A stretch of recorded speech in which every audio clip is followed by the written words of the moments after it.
This is Melanie from polkadotsandpixiedust.com. Welcome back to our channel. Embarkation day on a Disney cruise can be a whirlwind, but it doesn't have to be stressful. Here's what you need to know about Embarkation Day and a look at what you can expect.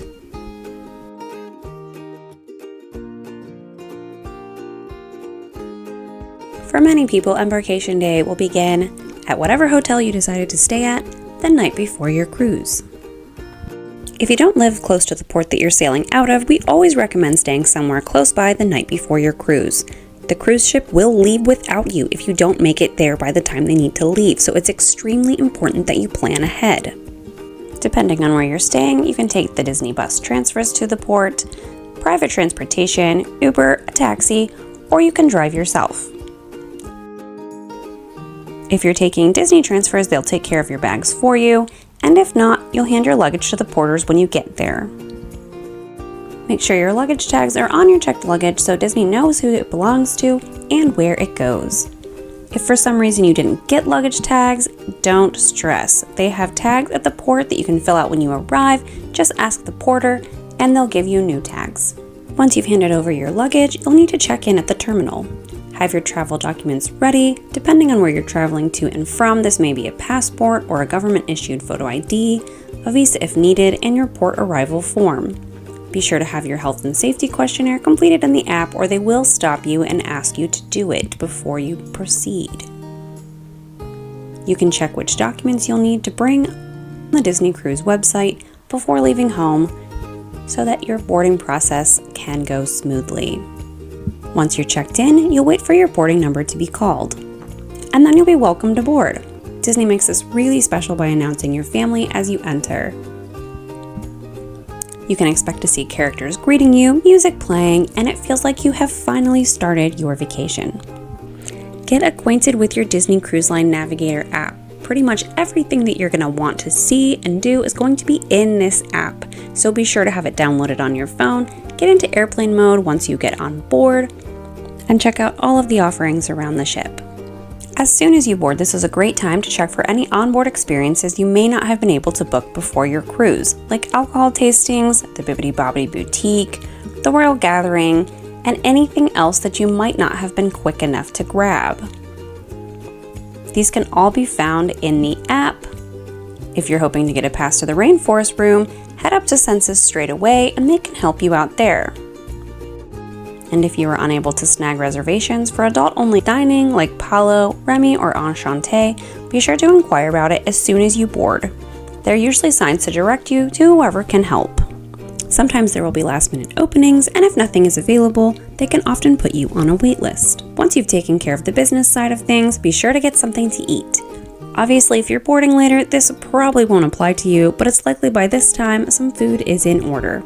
You can head up to Cabanas or Marceline Market for Embarkation Day buffet, or one of the main dining room restaurants is always open for a table service meal if you want something a little slower and relaxed.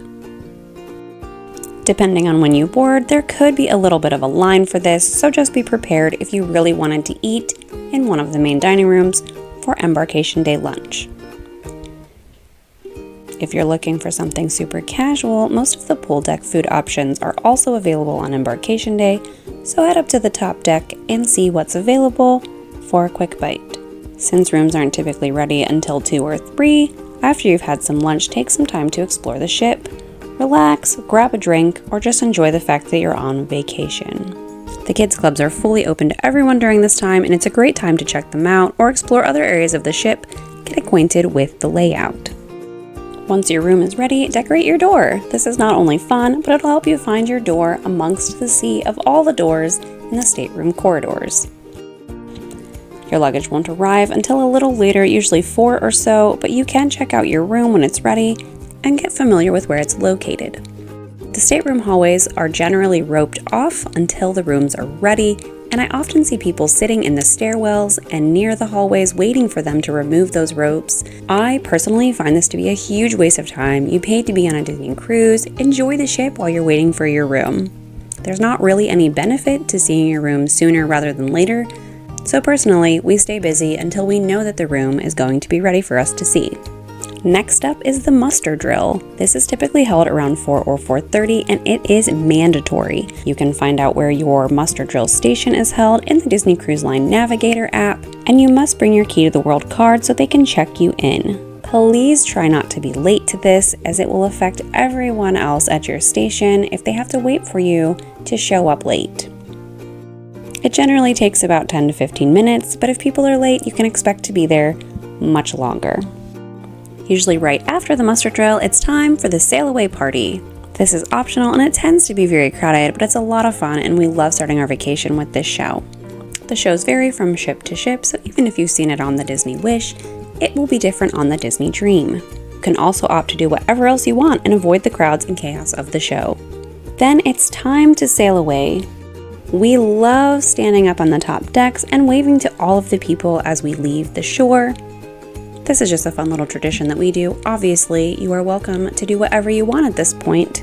You're officially on vacation. You can check out more of the ship, more of the kids' clubs, enjoy live entertainment, grab yourself a drink or snack, and just enjoy the start of vacation. There are plenty of lounges and spaces, and there's often programming immediately after the ship has set sail. You can check out all of those things in the Disney Cruise Line Navigator app. The shops on board don't open until you're a certain number of miles away from land, but when they initially open, they will be packed. Unless you really want something that's going to go very quickly, we recommend waiting until later to visit the shops. This can even be later after dinner or the very next morning if you're not at port that time. The shops will only be open when you're not at port.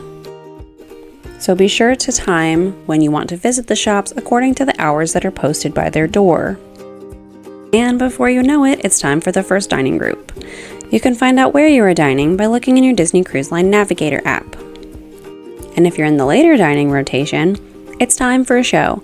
You may or may not have a show on your first night depending on your itinerary, but this will all be listed in your Disney Cruise Line Navigator app. The first show usually starts at 6 p.m. and lasts about an hour.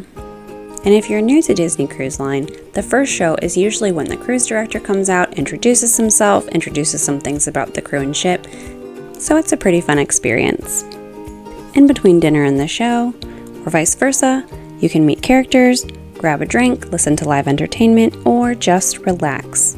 If you happen to be sailing a holiday-themed cruise, in between dining times on the first night is usually when things like the Halloween or Christmas tree are lit, so be sure to check out that Navigator app for everything happening around the ship so you don't miss it.